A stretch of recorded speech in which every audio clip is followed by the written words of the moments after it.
కూడా తెలియదు. మాకు చెప్పేటప్పుడు డాడీ డాడీ అనే చెప్తుంది.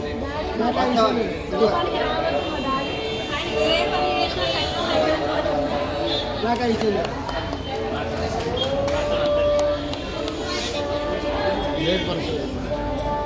మాట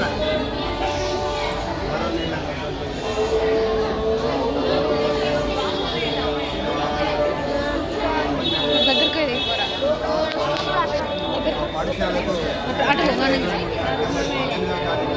కాకుండా పాఠశాల యొక్క పరిసరాలను పరిశీలించడం జరిగింది.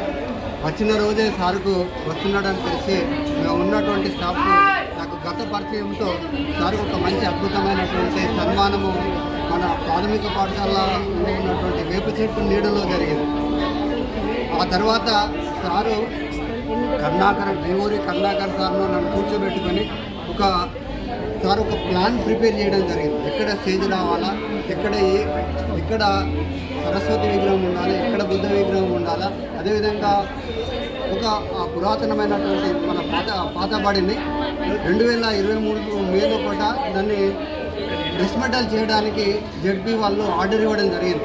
కానీ సార్ వచ్చిన తర్వాత ఇది ఒక పురాతనమైన కట్టడం, దీన్ని ఖచ్చితంగా నిలబెట్టాలనేటువంటి సంకల్పంతో ఆ ఊరు వాళ్ళ యొక్క దాతల యొక్క వివరాలను సేకరణ చేసి పలుసార్లు ఆ ఊరు వాసి అయినటువంటి Mohan Reddy sir, retired teacher యొక్క తండ్రి నరేందర్ రెడ్డి గారి దగ్గరికి 10-15 సార్లు వెళ్ళడం జరిగింది. అదేవిధంగా ప్రభాకర్ రెడ్డి గారిని, అదేవిధంగా ఈ ఊరికి చెందినటువంటి ప్రముఖ వ్యక్తులైనటువంటి రాజరెడ్డి గారిని కూడా కలవడంతో కొంత ఆర్థిక సాయంతో బడి నిర్మాణాన్ని చేపట్టడం జరిగింది.